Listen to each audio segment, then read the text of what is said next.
Assalamualaikum warahmatullahi wabarakatuh. Halo sobat cerita seram. Selamat datang kembali di cerita seram.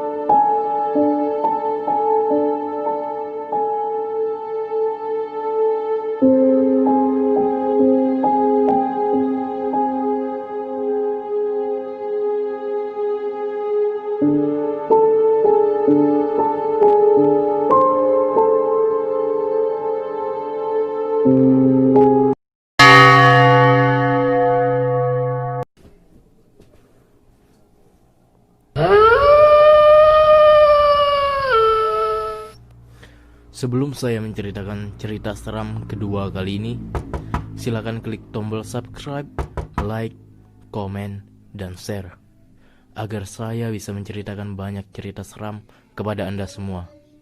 Dan bagi kalian yang ingin menceritakan cerita seram pengalaman nyata kalian di channel saya, silakan DM Instagram saya @ceritaseram_13. Jangan lupa follow.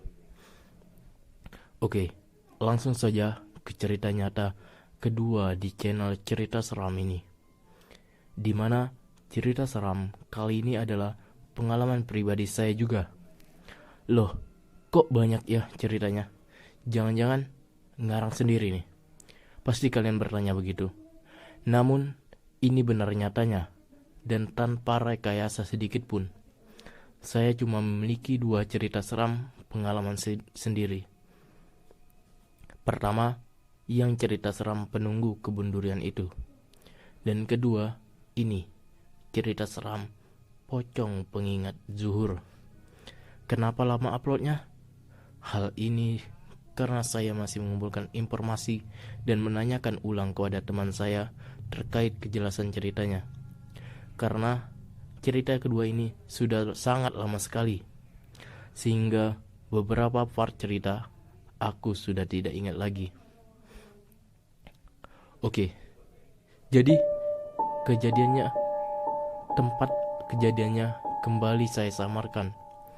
Takutnya banyak orang yang beramai-ramai ingin ke sana dan membuktikannya. Dan tentunya hal ini malah bisa mengganggu orang yang punya tempat. Saya Abi Rabdi, usiaku 19 tahun dan sekarang kuliah di salah satu universitas negeri. Kali ini aku ingin menceritakan pengalaman nyataku bersama teman-temanku berhubungan dengan makhluk gaib. Cerita ini berjudul Pocong Pengingat Zuhur. Nah, kejadiannya sudah sangat lama, sangat-sangat lama. Aku lupa persis kejadiannya kapan, tapi saat itu yang aku ingat sekali bahwa aku masih SD. Lalu, kenapa masih ingat? Hal ini karena pengalaman ini adalah pengalaman horor yang tak akan terlupakan di pikiran kami. Cerita ini tentang aku dan 4 temanku yang pada waktu itu kami belum mengenal handphone sama sekali. Bahkan listrik di desa kami juga belum ada. Jadi kami terbiasa tuh untuk bermain bersama. Suatu hari kami berlima berencana untuk pergi menjerat burung di hutan, di mana di kampung kami memang masih sangat asri dan masih banyak burung pada masa itu.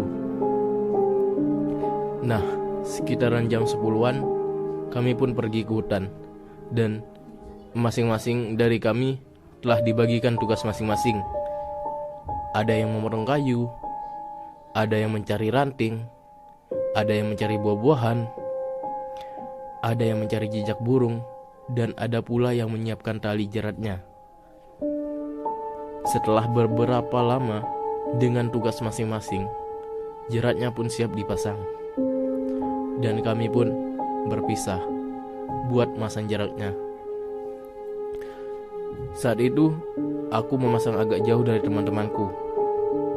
Saat sampai ke depannya, kupasanglah jeratnya tadi. Setelah terpasang, aku coba mencari jejak burung lain. Ketemulah tuh.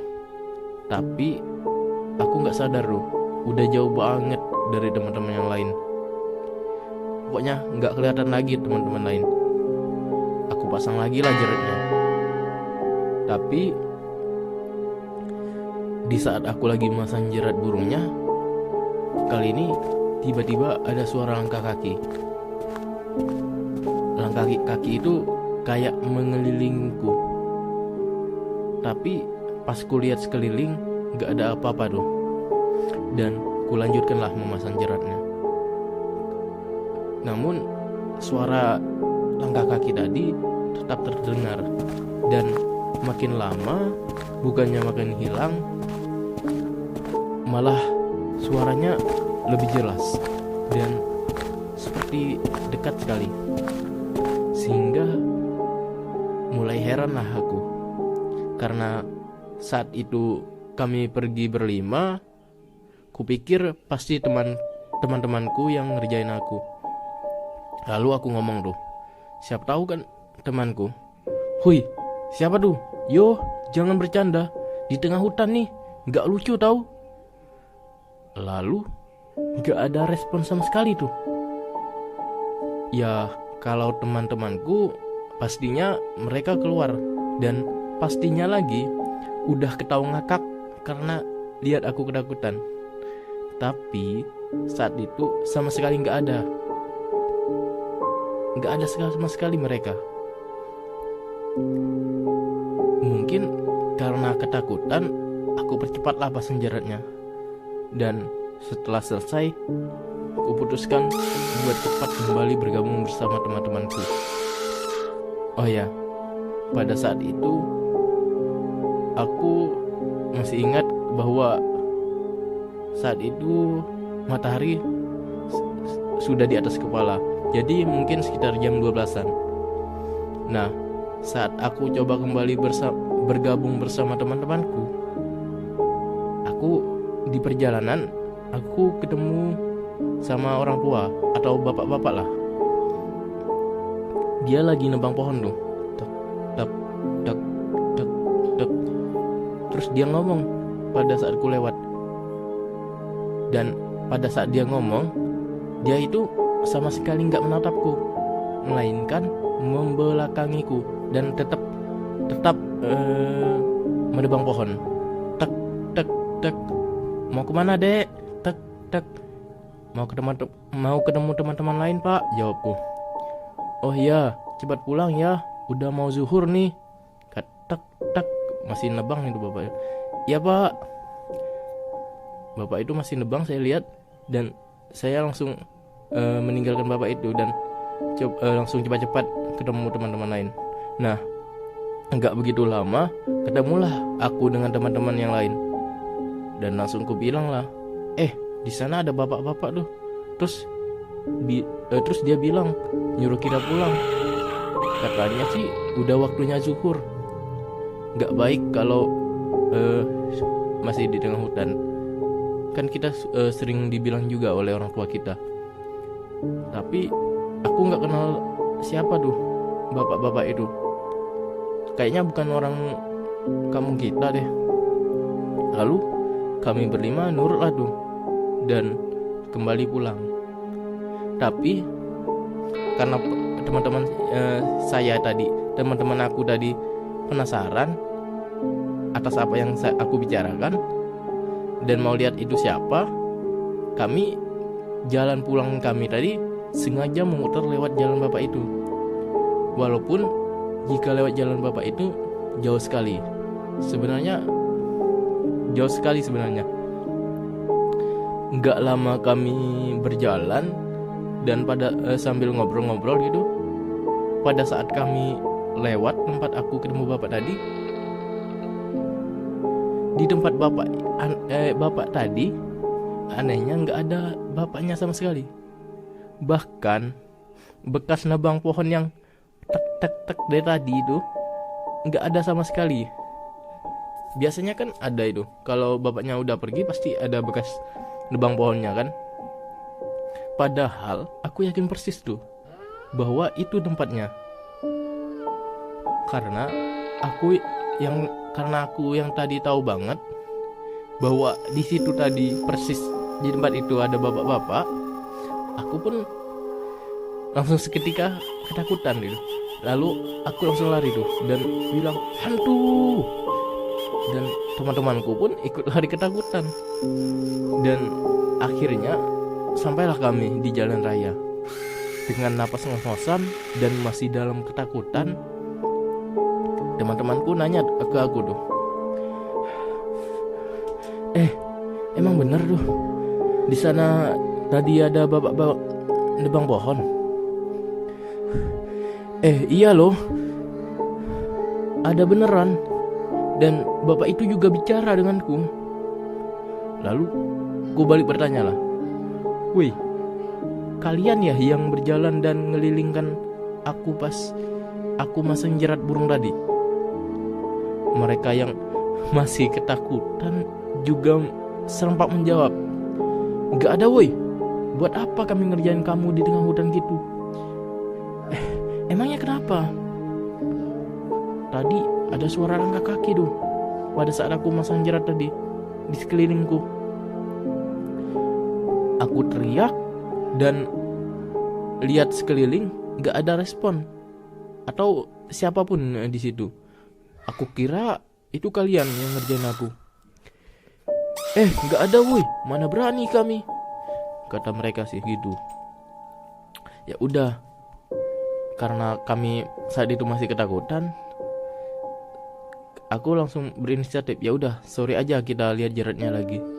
Sayang burungnya kalau nggak dilihat, ucapku. Ya udah, sepakatlah kami untuk melihat jerat yang kami pasang tadi sore nanti. Kami pergilah lagi sore buat lihat jerat burungnya. Tapi kali ini kami nggak berani masuk hutannya. Masuk hutannya itu maksudnya berpencar, nggak berani berpencar.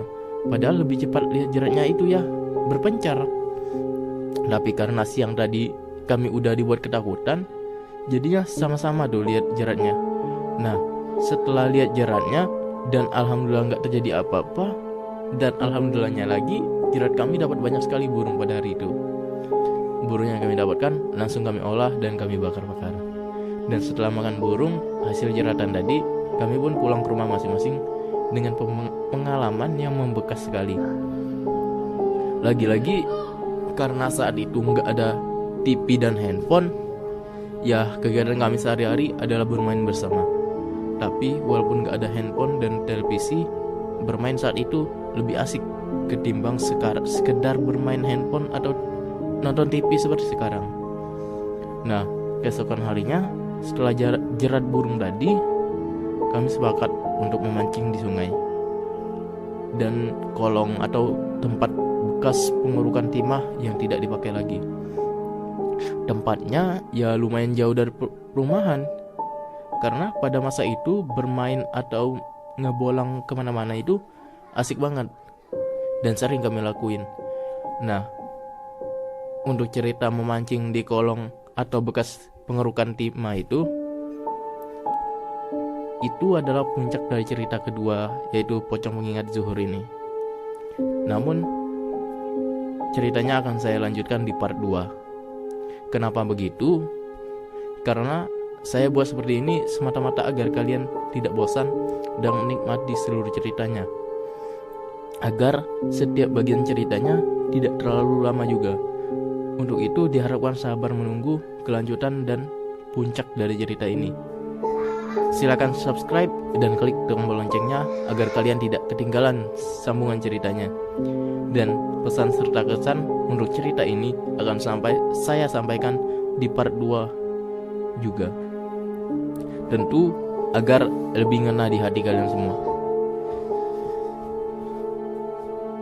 Mungkin hanya itu cerita seram dari pengalaman nyata saya sendiri kali ini. Sekali lagi, jangan lupa subscribe, like, komen, dan share. Bagi kalian yang ingin membagikan cerita seram kalian, silahkan DM Instagram @ceritaseram. Terima kasih telah menonton. Sampai jumpa di cerita seram selanjutnya. Salam sobat cerita seram.